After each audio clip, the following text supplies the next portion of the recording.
Imagina só se uma briga por poder político mais de 300 anos atrás fosse, na verdade, a faísca que acendeu a maior transformação no mundo do trabalho que a gente já viu. É exatamente isso que a gente vai desvendar hoje. Vamos conectar as revoluções inglesas com a Revolução Industrial para entender como uma coisa levou diretamente à outra. Olha, a mudança foi radical. Pensa bem, de um lado a gente tinha o artesão, aquele profissional que fazia um produto inteiro do começo ao fim, em casa no seu próprio tempo. Do outro lado, de repente surge a fábrica. Ali cada trabalhador vira só uma pecinha numa linha de montagem gigante. Essa nova forma de produzir, ela foi a essência de uma era completamente nova. E não foi só uma questão de trocar ferramentas manuais por máquinas, não. Foi muito mais fundo. Foi a habilidade humana sendo substituída pela força mecânica. E isso, na prática, consolidou um sistema econômico totalmente novo, o capitalismo. O mundo que a gente vive hoje? Bom, grande parte dele nasceu ali, nessa virada. Mas fica a pergunta, né? Por que justo na Inglaterra? E por que naquela época, no século XVIII? Para a gente entender o incêndio que foi a Revolução Industrial, a gente precisa achar a faísca que começou tudo. E o mais curioso é que essa faísca não foi uma máquina, não foi uma invenção. Foi, na verdade, um século inteiro de briga política. Então, para entender isso, a gente precisa voltar ao toco Clinton, lá para os anos 1600. É aí que uma verdadeira batalha pelo controle da Inglaterra estava se armando. E a treta toda gerava em torno de uma ideia, o absolutismo. O que é isso? Basicamente, o rei da época, o Charles I, achava que o poder dele era absoluto, que vinha direto de Deus e ninguém podia questionar. Só que o parlamento inglês não concordava com isso nem um pouco. Essa tensão explodiu por todo lado. Para começar, tinha a questão do dinheiro. O rei queria mais impostos, mas o parlamento barrava. Depois, a religião. O rei tentou impor suas práticas e irritou muita gente. E o mais importante, tinha uma nova classe social com muito dinheiro e poder surgindo, a burguesia. Eles dominavam o parlamento e queriam participar das decisões. Afinal de contas, era o dinheiro deles que sustentava o reino, né?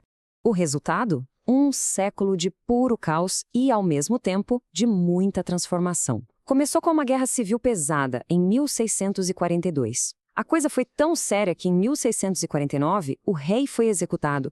Imagina o choque para a Europa daquela época. Depois disso, a Inglaterra virou república por um tempo, aí a monarquia voltou, até que, finalmente, em 1688, veio a chamada Revolução Gloriosa. E foi ela que botou um ponto final nessa história e mudou as regras do jogo. Depois de tanta briga, essa última revolução, que foi bem mais pacífica, acabou sendo a que preparou o terreno para a Inglaterra se tornar uma potência econômica. O ponto-chave aqui foi a criação da Declaração de Direitos, a famosa Bill of Rights. O que isso quer dizer na prática? Que o poder do rei agora tinha limites claros, e quem mandava de verdade era o parlamento. E essa estabilidade política foi tudo que a burguesia precisava. Agora eles podiam investir, criar negócios, sem aquele medo de um rei acordar um dia e mudar todas as regras. Pronto. Com um governo estável nas mãos de quem queria fazer negócio, a Inglaterra tinha a receita completa para se tornar o berço da Revolução Industrial. E é aqui que a mágica acontece, onde a gente vê claramente como a revolução política abasteceu a econômica. Olha só os fatores. Tinha capital acumulado, ou seja, gente com grana para investir. Tinha estabilidade política, com o parlamento criando leis que ajudavam os negócios, como os tais cercamentos. E também tinha mão de obra sobrando, mercados para consumir e matéria-prima de monte. Era a combinação perfeita. Vamos falar um pouquinho mais desses cercamentos, porque eles foram cruciais. Foi uma política ao mesmo tempo muito eficaz e muito cruel. Basicamente, o parlamento aprovou leis que privatizaram terras que antes eram de uso comum de todo mundo. O resultado? Milhares de famílias de camponeses foram expulsas do campo. Sem ter para onde ir, o destino era um só, as cidades. E lá, elas se tornaram a mão de obra barata e abundante que as novas fábricas tanto queriam. Só que todo esse progresso, toda essa inovação, teve um custo. Um custo humano muito alto.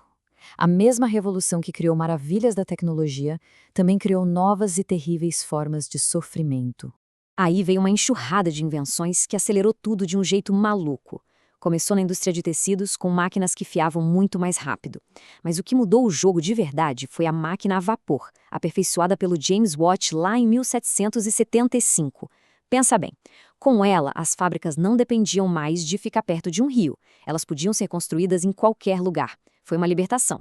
E essa citação aqui, ela resume perfeitamente o lado sombrio disso tudo. A realidade era terrível para essa nova classe de trabalhadores que surgia, o proletariado. Eram pessoas que não tinham terras, não tinham ferramentas, a única coisa que elas tinham para vender é a própria força de trabalho. E foram elas que alimentaram essa máquina industrial. A vida na fábrica era desumana. Imagina a cena: jornadas de trabalho que podiam chegar a 16 horas por dia, salários de miséria, ambientes de trabalho perigosos, sem segurança nenhuma. E a desigualdade era absurda. Mulheres e até crianças faziam o mesmo trabalho pesado que os homens, só que ganhavam uma fração do salário. E fora da fábrica?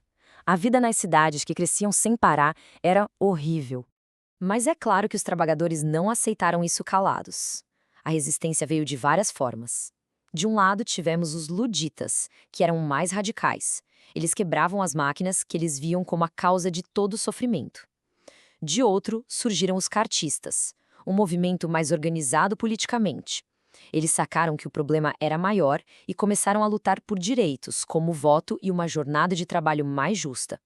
Eles levaram a briga para o campo da política. E essa revolução toda que começou naquela pequena ilha, a Inglaterra, não ficou contida ali, não. Os efeitos dela se espalharam pelo mundo todo e foram eles que criaram as bases do mundo moderno que a gente conhece. O que aconteceu foi que o mundo se dividiu em dois. De um lado, os países que se industrializaram, que detinham a tecnologia e o capital. Do outro, os países que não se industrializaram, que acabaram virando fornecedores de matéria-prima e mercado consumidor para os primeiros. E essa divisão, bom, se a gente parar para pensar, ela explica muita coisa do mundo até hoje.